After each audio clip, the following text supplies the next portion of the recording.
Hello. कैसे हैं आप? मैं सजन सा आशा करता हूं कि आप बिल्कुल स्वस्थ होंगे, अच्छे होंगे और अपनी पढ़ाई कर रहे होंगे। तो बच्चों, एक बार फिर से आपका स्टार्टअप स्टडी एकेडमी के यूट्यूब चैनल में बहुत बहुत स्वागत है।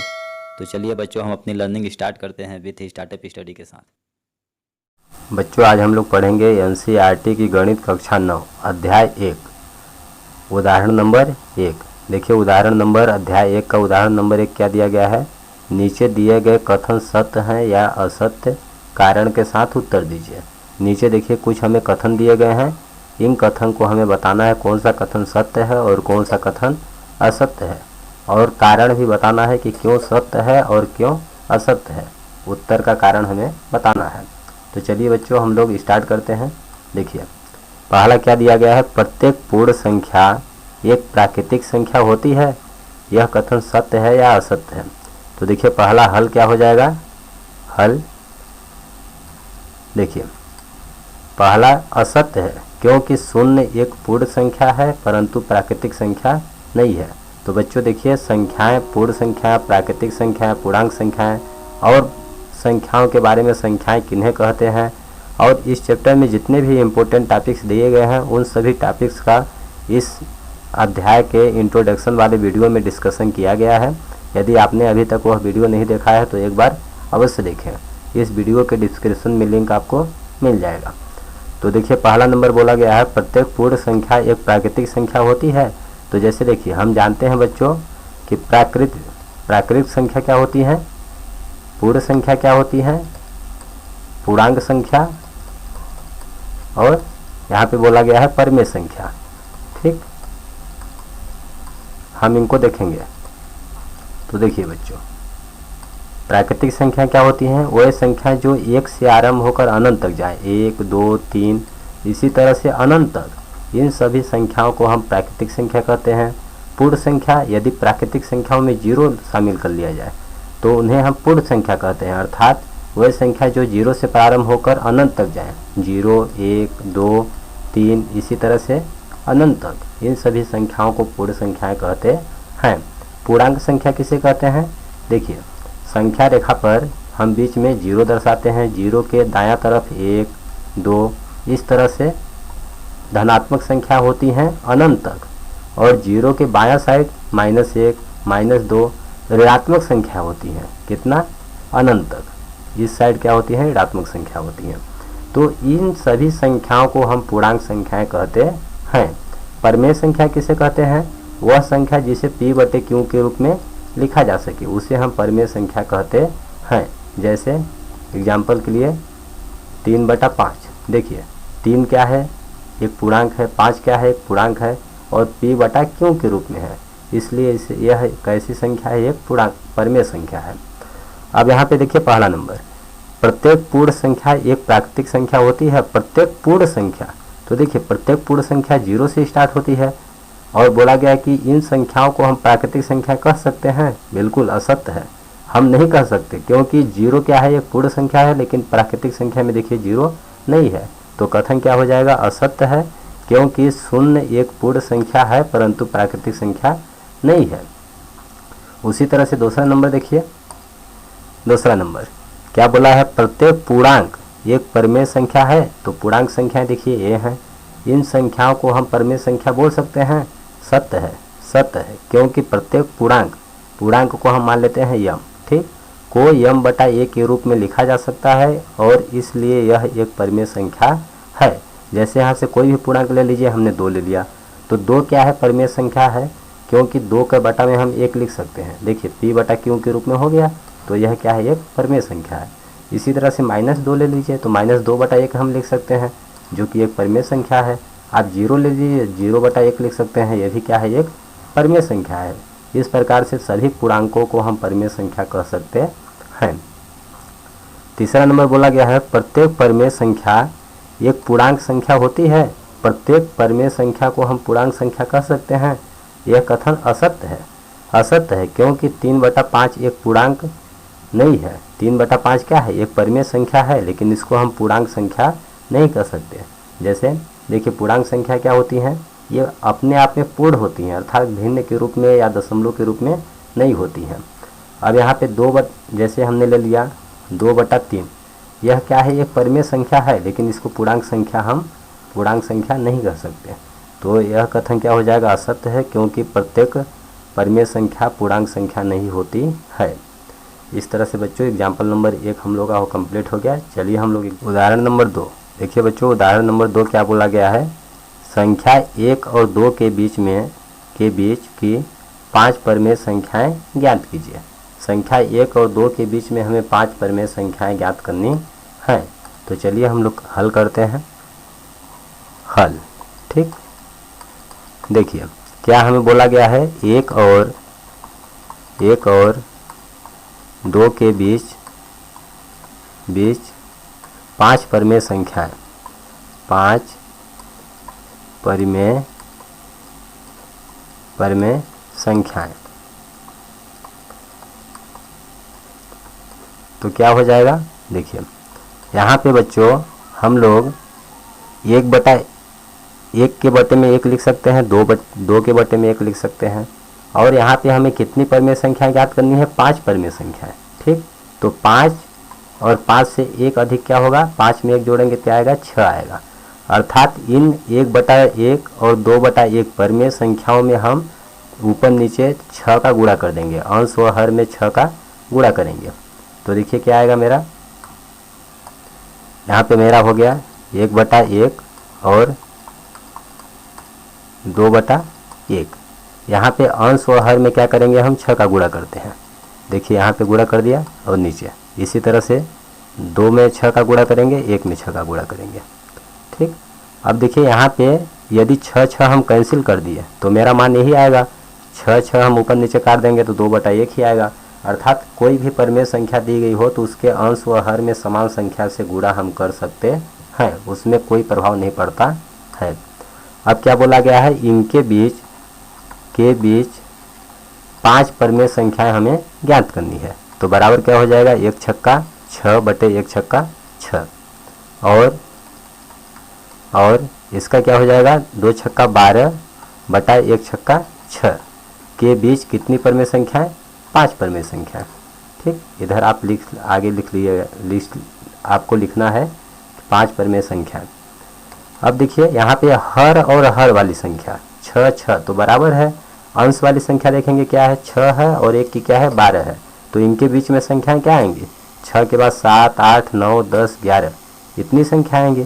तो हम क्या लिख देंगे, 6 के बाद 7, अब बटा में 6 दोनों के हैं तो 6 लिखेंगे, 7/6 8/6 9/6 10/6 और 11/6 कितनी संख्या होगी, 1 2 3 4 5। ये क्या हो गया, हमारा आंसर हो गया। इस तरह से बच्चों 1 और 2 के बीच 5 परिमेय संख्या क्या हो जाएंगी, 7/6 8/6 9/6 10/6 और 11/6। ये हमारा हो जाएगा आंसर। और देखिए बच्चों दूसरी विधि, देखिए सेकेंड मेथड। देखिए दूसरी विधि क्या है, यहाँ पे देखिए 1 और 2 के बीच निम्न परिमेय संख्याएं हैं। देखिए 1 और 2 के बीच में हम परिमेय संख्या ले सकते हैं 1.1 1.2 1.3 1.4 5 1.6 1.7 1.8 1.9। इनमें से कोई भी संख्या आप 5 संख्याएं इनमें से कोई भी आप ले लीजिए, वही हमारी 1 और 2 के बीच में 5 परिमेय संख्याएं हो जाएंगी। इस प्रकार से भी आप हल कर सकते हैं। तो आई होप पहला नंबर फर्स्ट मेथड भी सही है, सेकंड मेथड का भी आप प्रयोग कर सकते हैं, कोई दिक्कत नहीं। तो आई होप क्वेश्चन नंबर 2 आप लोगों को समझ में आ गया होगा। चलिए नेक्स्ट देखते हैं क्या दिया गया है।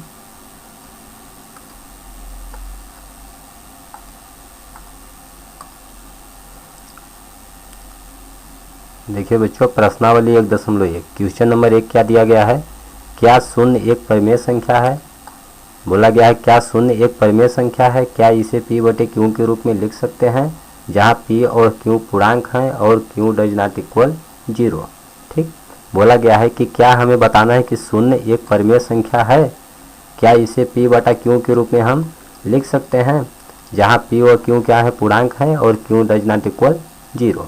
तो हम क्या लिखेंगे, देखिए हम लिख देंगे हल देखिए 0, तो 0 को हम क्या लिख सकते हैं, 0 बटा 1 लिख सकते हैं ना। कोई भी हम किसी भी पूर्णांक संख्या के बटा में 1 लिख सकते हैं, कोई दिक्कत नहीं। तो 0 बटा 0 बराबर 0 बटा 1 हम लिख सकते हैं। तो बोला गया है क्या शून्य एक परिमेय संख्या है, तो देखिए शून्य क्या है, p बटा q के रूप में है, p बटा q के रूप में। p क्या है, पूर्णांक है, q पूर्णांक है, इसलिए 0 क्या है, एक परिमेय संख्या है। तो हम लिख देंगे हाँ शून्य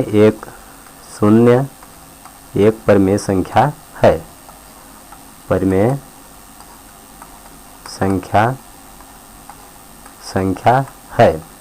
आगे बोला गया है क्या इसे p बटा q के रूप में लिख सकते हैं, तो लिख देंगे हाँ इसे p बटा q के रूप में लिख सकते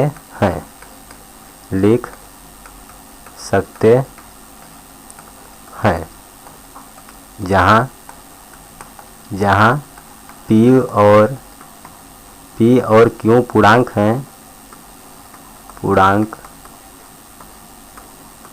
हैं, और q डज नॉट इक्वल 0 है।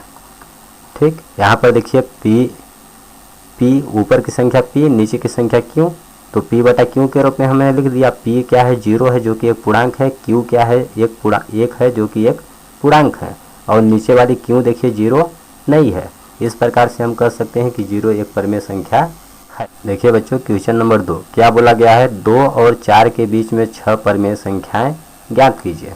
तो बच्चों अभी हमने देखिए उदाहरण नंबर 2 में हमने देखा था कि दो संख्याओं के बीच में परिमेय संख्याएं कैसे ज्ञात किया जाता है। 1 और 2 के बीच में 5 परिमेय संख्या ज्ञात करनी थी, तो हमने यहाँ पे ज्ञात किया था। इसी तरह से हम लोग को दिया गया है एग्जाम्पल नंबर 2 और 4 के बीच में 3 और 4 के बीच में 6 परिमेय संख्याएं हमें ज्ञात करनी है। ठीक, तो चलिए हम लोग हल करते हैं। देखिए यहाँ पे कितनी परिमेय संख्या ज्ञात करनी है, 6 परिमेय संख्या ज्ञात करनी है। तो हम क्या करेंगे, 6 से 1 अधिक क्या होता है, 6 में 1 जोड़ेंगे क्या आएगा, 7 आएगा। अब देखिए हम लोग क्या करते हैं, हल क्या बोला गया है, 3 और 4 के बीच में 6 परिमेय संख्या है, तो लिखेंगे 3 और 4 के बीच में 6 परिमेय संख्याएं।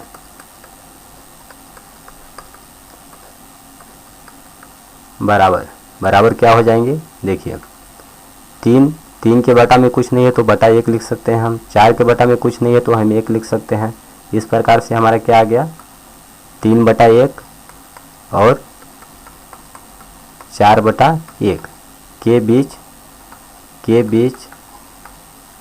में 6 परिमेय संख्या हमें ज्ञात करनी है। आप ये वाला चीज़ यहाँ पे लिख लीजिएगा, के बीच में 6 परिमेय संख्याएं ज्ञात करनी है।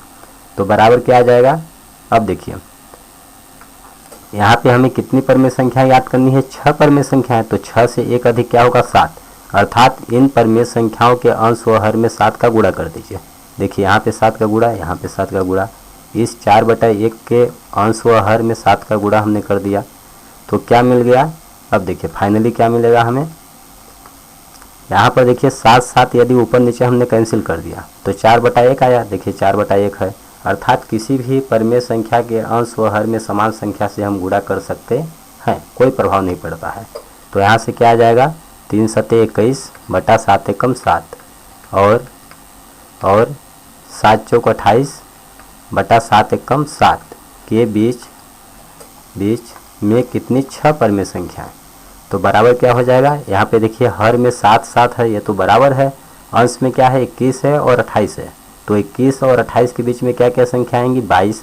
तो लिख देंगे 22/7, 22/7, ठीक, 23/7, 24/7, 25/7, 26/7 और 27/7।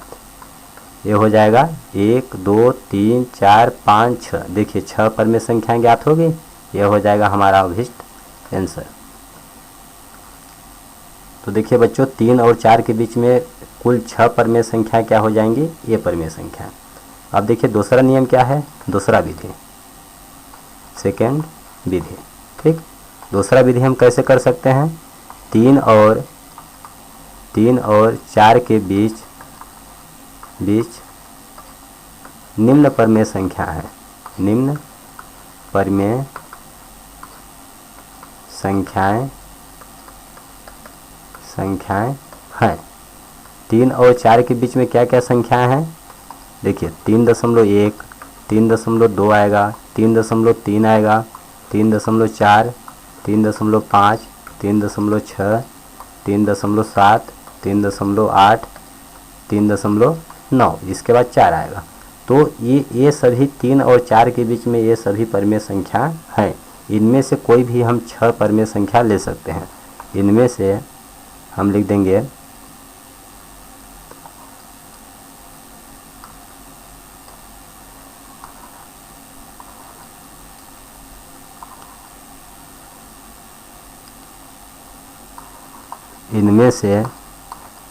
इनमें से आप कोई भी 6 परिमेय संख्या ले सकते हैं।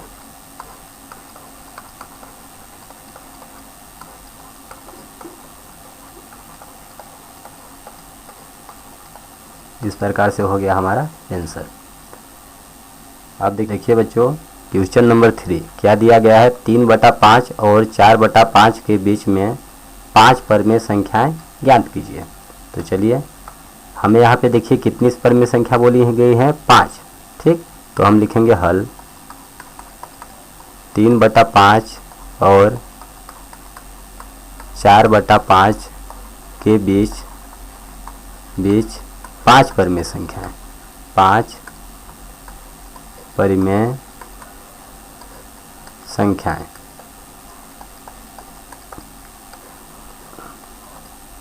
बराबर क्या हो जाएगा, 3/5 और 4/5। अब देखिए यहाँ पे हमें कितनी परिमेय संख्या ज्ञात करनी है, 5। तो 5 से 1 अधिक क्या होगा, 5 में 1 जोड़ेंगे तो क्या होगा, 6। अर्थात इन परिमेय संख्याओं के अंश व हर में हम 6 का गुणा कर देंगे। तो देखिए 6 का अंश में हमने गुणा कर दिया और 6 का हर में गुणा कर दिया। इसी प्रकार से यहाँ 6 का अंश में गुणा करेंगे और 6 का हर में गुणा करेंगे। तो लिख देंगे के बीच 5 परिमेय संख्याएं। इस प्रकार से क्या आ जाएगा, गुणा करेंगे 3 छाक 18 बटा 5 छाक 30 और यहाँ से क्या हो जाएगा 4 छाक 24 बटा 5 छाक 30 के बीच 5 परिमेय संख्याएं। बराबर क्या हो जाएगा, देखिए यहाँ पर 30 और 30 क्या है, बराबर है। तो अंश वाली संख्या देखेंगे 18 और 24। तो 18 और 24 के बीच में संख्या क्या आएंगे, 19 आएगा, 20 आएगा, 21, 22, 23। तो हम लिख देंगे 19/30, बटा में 30 है इसलिए लिखेंगे 19/30, 20/30, 21/30, 22/30 और 23/30। टोटल कितनी होंगी, 1 2 3 4 5। इस प्रकार से 3/5 और 4/5 के बीच 5 अभिष्ट परिमेय संख्या क्या होंगी, 19/30, 20/30, 21/30, 22/30 और 23/30। ये हो जाएगा हमारा आंसर। अगला क्वेश्चन देखते हैं बच्चों। अगला क्वेश्चन बच्चों दिया गया है क्वेश्चन नंबर 4। बोला गया है नीचे दिए गए कथन सत्य हैं या असत्य हैं, कारण के साथ उत्तर दीजिए। देखिए बच्चों नीचे हमें कुछ कथन दिए गए हैं और इन कथनों को बताना है कौन सा कथन सत्य है और कौन सा असत्य है। कारण के साथ हमें अपने उत्तर की व्याख्या करनी है। पहला नंबर दिया गया है प्रत्येक प्राकृतिक संख्या एक पूर्ण संख्या होती है, यह चीज़ हमें देखना है। दूसरा बोला गया है प्रत्येक पूर्णांक एक पूर्ण संख्या होती है। तीसरा बोला गया है प्रत्येक परिमेय संख्या एक पूर्णांक पूर्ण संख्या होती है। अब देखिए पहला नंबर बच्चों बोला गया है प्रत्येक प्राकृतिक संख्या एक पूर्ण संख्या होती है। तो सबसे पहले हम लोग जानेंगे प्राकृतिक संख्या क्या होती है। प्राकृतिक संख्या पूर्ण संख्याएं और क्या बोला गया है, पूर्णांक और परिमेय। पूर्णांक संख्याएं और परिमेय संख्याएं हम लोग देखेंगे क्या होती हैं। तो देखिए पहला क्या दिया गया है, प्राकृतिक संख्या। बच्चों हम जानते हैं कि 1 से प्रारंभ होकर अनंत तक जाने वाली संख्याएं प्राकृतिक संख्याएं होती हैं, अर्थात 1, 2, 3 इसी तरह से अनंत तक ये सभी संख्याएं प्राकृतिक संख्याएं कहलाती हैं। पूर्ण संख्या किसे कहते हैं, प्राकृतिक संख्या में 0 शामिल कर लिया जाए तो उन्हें हम पूर्ण संख्याएं कहते हैं, अर्थात 0 से प्रारंभ होकर अनंत तक जाने वाली संख्याएं पूर्ण संख्याएं कहलाती हैं। इस प्रकार से हो गया 0, 1, 2, 3 अनंत तक। पूर्णांक संख्याएं किसे कहते हैं, बच्चों हमने पढ़ा था संख्या रेखा पर बीच में हमने 0 ले लिया, 0 के दायां साइड 1, 2 इसी तरह से अनंत तक इधर धनात्मक संख्याएं होती हैं, और 0 के बायां साइड -1, -2 अनंत तक इधर क्या होती हैं, ऋणात्मक संख्या होती हैं। तो इन सभी संख्याओं को हम पूर्णांक संख्याएं कहते हैं, अर्थात धनात्मक संख्याएं, पूर्णांक ऋणात्मक संख्याएं, 0 इन सभी को पूर्णांक संख्याएं कहते हैं। परिमेय संख्या किसे कहते हैं, ऐसी संख्या जिसे p/q के रूप में हम लिख सकें उसे परिमेय संख्या कहते हैं। जैसे आप कोई भी ले लीजिए, एग्जाम्पल के लिए 2/3। 2/3 क्या है, देखिए p/q के रूप में है, इसलिए क्या है, ये है एक परिमेय संख्या है। अब हम लोग समझते हैं पहला नंबर से बोला गया है प्रत्येक प्राकृतिक संख्या एक पूर्ण संख्या होती है। मतलब प्रत्येक प्राकृतिक संख्या को हम पूर्ण संख्या कह सकते हैं, नहीं कह सकते। देखिए पहला नंबर बोला गया है प्रत्येक प्राकृतिक संख्या एक पूर्ण संख्या होती है। प्रत्येक प्राकृतिक संख्या पूर्ण संख्या कहलाएगी, बिल्कुल। देखिए प्रत्येक प्राकृतिक संख्याएं पूर्ण संख्याओं में, जितनी भी प्राकृतिक संख्याएं हैं पूर्ण संख्याएं में आ रही हैं, इसलिए कथन क्या है, सत्य है, क्योंकि प्रत्येक पूर्ण संख्या में सभी प्राकृतिक संख्याएं शामिल हैं। अब देखिए दूसरा नंबर क्या है, दूसरा नंबर बोला गया है प्रत्येक पूर्णांक कहाँ पे है, ये देखिए इन सभी संख्याओं को हम पूर्णांक कहेंगे। एक पूर्ण संख्या होती है तो सभी पूर्णांकों को हम पूर्ण संख्या कह सकते हैं, असत्य। सभी पूर्णांकों को पूर्ण संख्या हम नहीं कह सकते हैं, क्योंकि इधर ऋणात्मक वाली संख्याएं हैं और पूर्ण संख्याओं में ऋणात्मक वाली संख्याएं नहीं होती हैं। तो यह कथन क्या हो जाएगा, असत्य, क्योंकि पूर्णांक में ऋणात्मक पूर्णांक भी होते हैं, जबकि पूर्ण संख्याओं में कोई भी ऋणात्मक संख्या नहीं होती है। इसी तरह से तीसरा नंबर देखिए क्या बोला गया है, प्रत्येक परिमेय संख्या एक पूर्ण संख्या होती है।